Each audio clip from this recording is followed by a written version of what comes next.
It's everyone's friend, it's Tyler. It's everyone's friend, it's Tyler.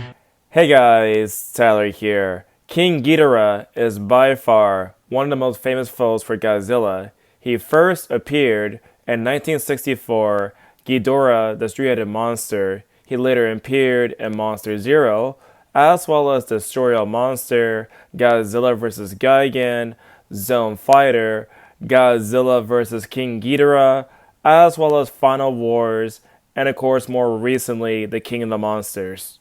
So the question then becomes, what exactly is the origins of King Ghidorah? In my last video essay about Godzilla, I talked about how more or less the original Godzilla movie was directly inspired by an American film that was known as The Beast from 20,000 Phantoms, and so ideas themselves, as I demonstrated, don't necessarily exist within a vacuum. So the question then becomes, what exactly are the origins of dragons for this particular case? The anthropologist David E. Jones has suggested that the dragon myth takes its origins from an innate fear of snakes, genetically encoded in humans from the time of our early differentiation from other primates. It is true, of course, that it makes evolutionary sense to avoid dangerous animals of every kind, but it's less clear why people should invent stories about imaginary oversized serpents in particular. Besides the fact that humans ourselves have a direct fear of snakes, another possibility on why exactly that dragons were invented in the first place will be the fact that there are dinosaur bones on the ground. So, dinosaur bones, together with the ideas of the innate fear of snakes, may have caused the modern day dragon that we actually know today. So the question then becomes, what exactly are the origins of King Ghidorah? Where exactly did King Ghidorah come from? Back in the 1970s and 80s, there was a prominent special effects director that was known as Tori Nakano. Besides being a prominent special effects director during the 70s and 80s, he worked underneath Eiichi Tsuburaya for many of the sci-fi movies that he produced during the golden age of Japanese monster movies. There was an interview that was done directly by Sci-Fi Japan, which goes into more details about the direct inspirations for Ghidorah. キングギドラっていうのがなぜか世界で受けたんだよね。このデザインは誰がどうしたかっていうと、これはプロデューサーの田中裕子さんがですね、ある日ギリシャ神話に出てくる怪物の写真集を持ってきたの。7つの首の海の怪獣があるわけ。で、これでいきましょうと。かつてのね、八幡のオロチが日本誕生で人間戦ったんだから、八幡のオロチとゴジラと戦いは強いですよと、おおいいねまではよかったわけ。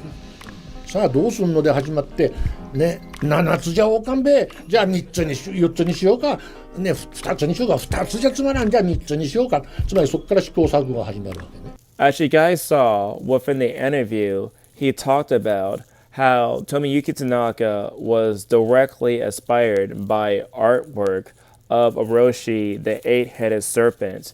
And this right here is actually ancient artwork of said monster and one of the characters fighting him out in the sea. In order for us to fully understand what exactly is the story of Orochi, let's take a listen to this particular audiobook generated by AI to know more details about this particular character. So having been expelled, his swift, impetuous male, Augustinus, descended to a place called Tori at the headwaters of the river High in the land of Izumo. At this time, some chopsticks came floating down the stream. So his swift, impetuous male Augustinus, thinking that there must be people at the headwaters of the river, went up it in quest of them, when he came upon an old man and an old woman, two of them, who had a young girl between them and were weeping. Then he deigned to ask, "Who are ye?" So the old man replied, saying, "Why, I am an earthly deity, child of the deity Great Mountain Possessor. I am called by the name of Foot-Stroking Elder. My wife is called by the name of Hand-Stroking Elder, and my daughter is called by the name of Wondrous Innata Princess." Again he asked, "What is the cause of your crying?" The old man answered, saying, "I originally had 8 young girls as daughters, but the 8-forked serpent of Koshi has come every year and devoured one, and it is now its time to come, wherefore we weep." Then he asked him, "What is its form like?" The old man answered, saying, "Its eyes are like Akakagachi. It has one body with 8 heads and 8 tails. Moreover, on its body grows moss, and also Chamaecyparis and Cryptomerius. Its length extends over 8 valleys and 8 hills, and if one looks at its belly, it is all constantly bloody and inflamed." Then his swift, impetuous male Augustinus said to the old man, "If this be thy daughter, wilt thou offer her to me?" He replied, saying, "With reverence, but I know not thine august name." Then he replied, saying, "I am elder brother to the heaven-shining great august deity, so I have now descended from heaven." Then the deity's foot-stroking elder and hand-stroking elder said, "If that be so, with reverence will we offer her to thee." So his swift, impetuous male Augustinus, at once taking and changing the young girl into a multitudinous and close-toothed comb, which he stuck into his august hair bunch, said to the deity's foot-stroking elder and hand-stroking elder, "Do you distill some 8-fold refined liquor? Also make a fence round about. In that fence make 8 gates. At each gate tie together 8 platforms. On each platform put a liquor vat, and into each vat pour the 8-fold refined liquor, and wait." So as they waited, after having thus prepared everything in accordance with his bidding, the 8-forked serpent came truly as the old man had said, and immediately dipped a head into each vat and drank the liquor. Thereupon it was intoxicated with drinking, and all the heads lay down and slept. Then his swift, impetuous male Augustinus drew the 10-grasp saber that was augustly girded on him, and cut the serpent in pieces so that the river high flowed on, changed into a river of blood. So when he cut the middle tail, the edge of his august sword broke. Then thinking it strange, he thrust into and split the flesh with the point of his august sword, and looked, and there was a great sword within. So he took this great sword, and thinking it a strange thing, he respectfully informed the heaven-shining great august deity, "This is the herb-quelling great sword." The story of Orochi was actually adapted onto the screen at least 2 separate occasions. The first occasion came directly in 1959 for the movie that was titled The Street Treasures.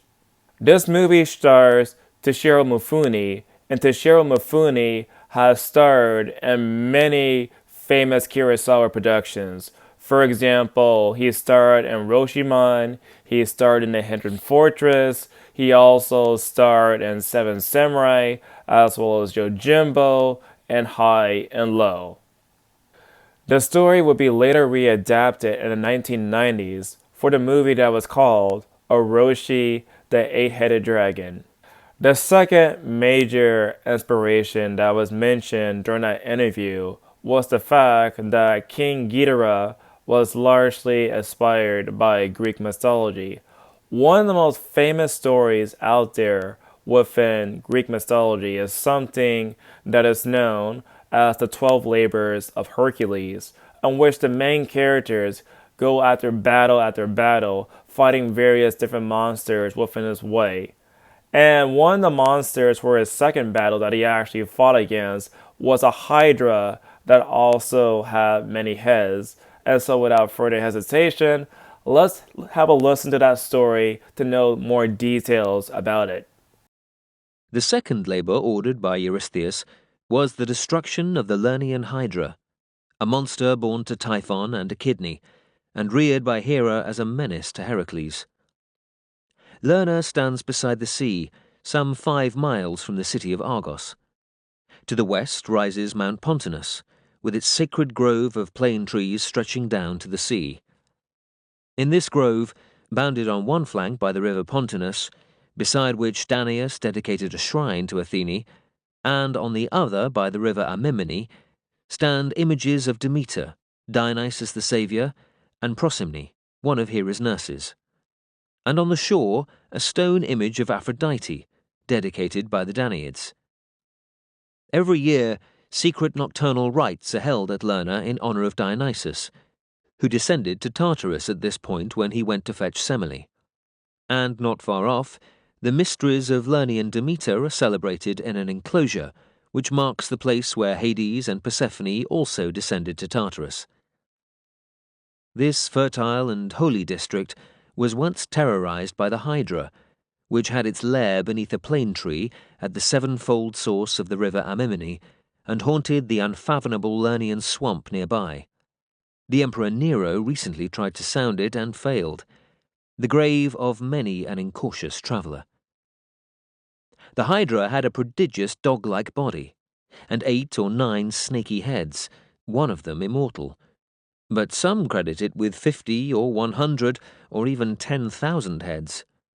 At all events, it was so venomous that its very breath or the smell of its tracks could destroy life. Athene had pondered how Heracles might best kill this monster, and when he reached Lerna, driven there in his chariot by Aeolus, she pointed out the Hydra's lair to him. On her advice, he forced the Hydra to emerge by pelting it with burning arrows, and then held his breath while he caught hold of it. But the monster twined around his feet in an endeavour to trip him up. In vain did he batter at its heads with his club. No sooner was one crushed than 2 or 3 more grew in its place. An enormous crab scuttered from the swamp to aid the Hydra and nipped Heracles' foot. Furiously crushing its shell, he shouted to Aeolus for assistance. Aeolus set one corner of the grove alight, and then, to prevent the Hydra from sprouting new heads, seared their roots with blazing branches. Thus the flow of blood was checked. Now, using a sword, or a golden falchion, Heracles severed the immortal head, part of which was gold, and buried it, still hissing, under a heavy rock beside the road to Ilias. The carcass he disemboweled and dipped his arrows in the gall. Henceforth, the least wound from one of them was invariably fatal. If we learned anything in this video, it'd probably be the fact that 3 heads are better than 1. To this very day, King Ghidorah continues to generate fans of the Godzilla franchise and fans of dragons. So what do you guys think about my history lesson? Tell me in the comment section down below. And as always, I'll see you guys in the next video. It's everyone's friend, it's Tyler. He's your only black friend, so he's your best black friend. I won't trade him for another black friend, because black friends are rare, as you should be aware. He smiles like Richard Pryor, so just sit and stare. It's everyone's friend, it's Tyler. It's everyone's friend, it's Tyler. It's everyone's friend, it's Tyler.